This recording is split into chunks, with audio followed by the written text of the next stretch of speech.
What up? It's your boy Wall Street, and I'm back. Got some more NBA news for you. The Lakers have waived Shake Milton and Jordan Goodwin. They did this in part to allow for Marcus Smart to be signed. Marcus Smart will be getting the full biannual exception, aka Bay, and that's around $5.1 million. So by waiving Milton and Jordan Goodwin, they're going to be below the apron, and they're going to be about $1.3 million below the hard cap. So they're not going to have enough money to sign anyone else, really. They have 14 players on their team as it currently stands. And I would imagine they're done making moves until the trade deadline, which will be in February of 2026. So I think the Lakers accomplished what they needed to this offseason, though, right? Like they got their center. They got DeAndre Ayton. They got him on a pretty good deal.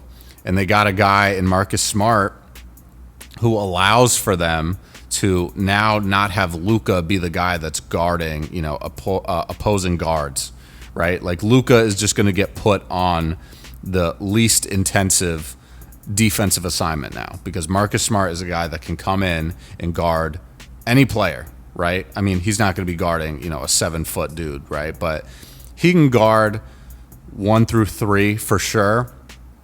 Some 4s, right? Like he could guard Draymond Green. He could guard, a guy like, who's like 6. Like he could guard a Jason Tatum, right? I don't know how effective Marcus Smart would be just because of the height difference. But he's going to come in there and make it hell for anyone involved, right? I think Marcus Smart is a guy that plays very similar to Tony Allen. And Tony Allen, back in his heyday was terrorizing Kevin Durant and Kobe Bryant and guys like that. So Tony Allen was like 6'3" or 6'4", right? Marcus Smart is, call it 6'2" or 6'3". So I think Marcus Smart can still defend some 4s. It just depends on who he's guarding, right? Like, is he going to be able to guard Paolo Banchero? Maybe not, right? Paolo Banchero might just be too strong for him, but who knows? So the Lakers, I think, just did this, in order to, get some money off their books. Marcus Smart is obviously the piece that they, wanted. I think Luka really wanted Marcus Smart on the roster. So in order to do that, you had to give up some other players, right? But luckily for the Lakers, Shake Milton and Jordan Goodwin were not used a lot. I think Jordan Goodwin was more important to their team than Shake Milton was.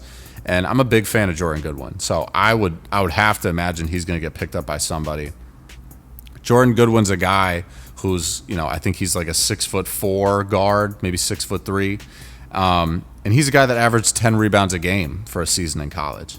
So this is a dude that will find a way to make it onto another team in the NBA. Shake Milton, I'm a little bit more concerned about him finding, a new place to call home in the NBA. But, I'm not sure. Shake Milton's also a little bit older. Jordan Goodwin's only 26 years old. Shake Milton, I think, is like north of 30. I could be wrong. No, he's 28. I'm wrong. I'm making Shake Milton out to be older than he is. I apologize. Shake Milton is 28. He's going to turn 29 in September. But Shake Milton's got talent too. He's a guy that can be a shooter. He can come in and, put up, a lot of threes for your team. He has a career average of 36% from 3, 359 games played. He's spent time with the Lakers, the Nets, the Knicks, the Pistons, the Timberwolves, and the 76ers. So he's had a lot of experience around the league. His best season in the NBA was the 2020-21 season where he played 63 games for the Sixers and averaged 13 points a night on 23 minutes a game. So wishing the best for Jordan Goodwin and Shake Milton. I hope they can find teams in the league that'll sign them to standard deals, and they'll be able to stay there. Definitely both good players, but I think the goal here for the Lakers was to get better defensively with a guy that's going to consistently play minutes for them, and that makes sense with both Marcus Smart and DeAndre Ayton. So there might be some other trades coming. Who knows, right? Like everybody's been talking about Dalton Connect maybe getting traded. We'll see what happens. But that's all I got, guys. Let me know what you think about this in the comments down below, and I'm gonna check you guys later, man. Stay up, stay blessed, stay safe, stay humble, handle business, stand on business. Peace out.